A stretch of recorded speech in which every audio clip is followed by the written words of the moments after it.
Good morning, everyone. Wishing you all a very blissful day. This is Muskan from MD10. Today, me with my fellow mates Zara Sheikh and Eric Joseph, we three are going to talk about the development of lung during the embryonic life under the guidance of Miss Marina Nagarwadse ma'am. So, here we begin with our explanations. So let's begin with the budding and development of lungs during embryonic period.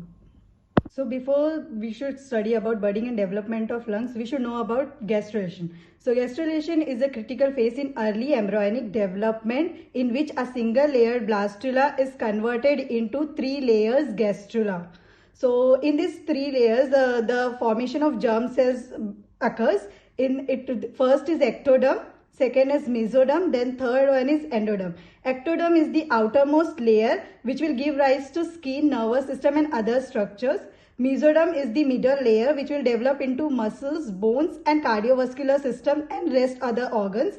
Endoderm is the most crucial and innermost layer which will form the lining of the digestive tract, lungs and other internal organs. During gastrulation, cells undergo extensive movements and shape changes. This includes invagination, invasion and involution process, which will give rise to craniocaudal folding at both ends of the embryo and lateral folding at the sides of the embryo. So after the folding of the embryo, after craniocaudal foldings, the endoderm will go inside and it will form a gut tube and the fetus will be formed, in which the ectoderm will be the outermost part, mesoderm will be the middle part and the innermost part, endoderm, will form all the tracts and gut tube. At approximately 4 weeks, we can see a respiratory diverticulum formation from the foregut at the ventral portion of the foregut. It will give rise to the epithelium of the internal lining of the larynx, trachea and bronchi as well, and lungs in entirely endodermal in origin.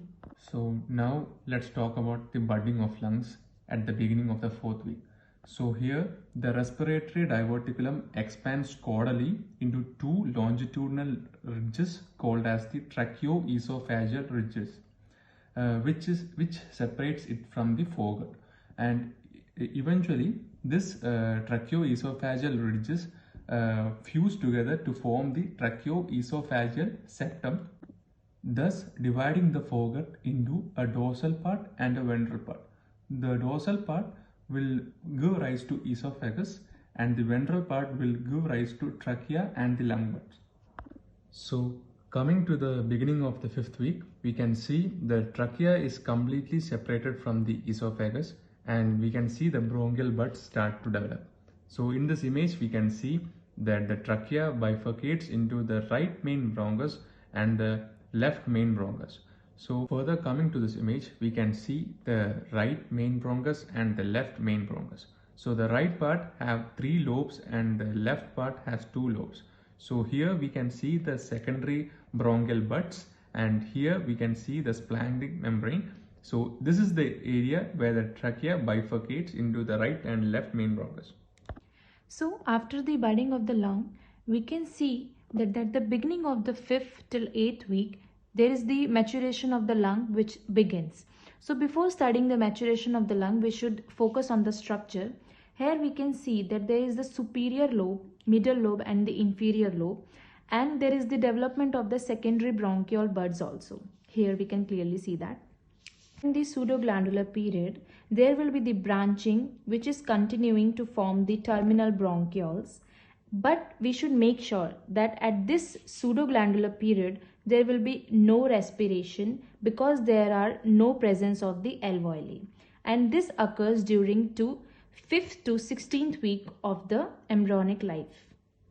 So after pseudoglandular maturation of the lung phase, there will be the canalicular or the saccular period or saccular phase in which begins to the 16th to 24th week of the embryonic period. We can see here clearly that each terminal bronchioles divides into 2 or more respiratory bronchioles, and which in turns divide into 3 to 6th alveoli duct. Here we can see that there are the blood capillaries which are not in direct contact with the terminal bronchioles, and there will be the lining of the cuboidal epithelium, and we can see here that the terminal bronchioles are further divided and give rise to the respiratory bronchioles, which have gave rise to the terminal sac.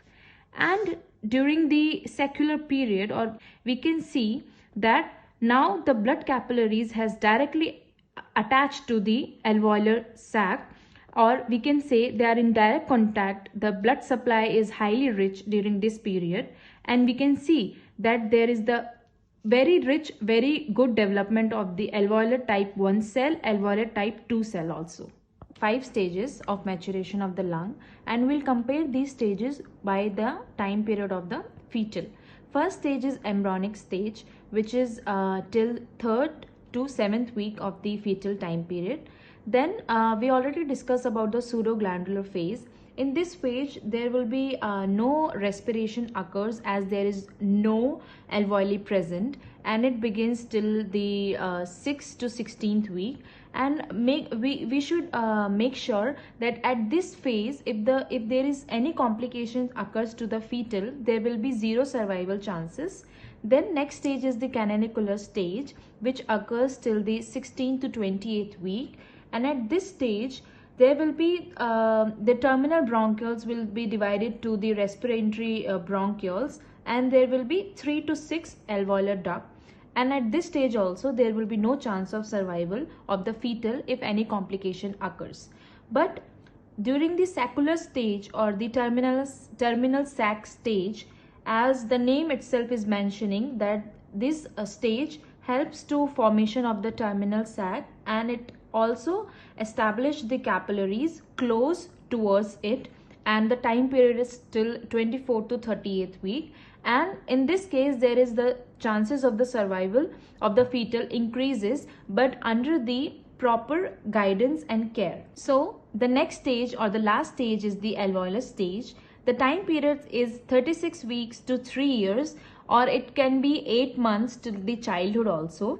And in the alveolar stage, we can see that there will be the formation or maturation of the alveoli, which are well developed, and they are closely related or closely in contact to the blood capillaries, and there will be the highly rich supply of the blood. So that's all about today's topic. Thank you so much.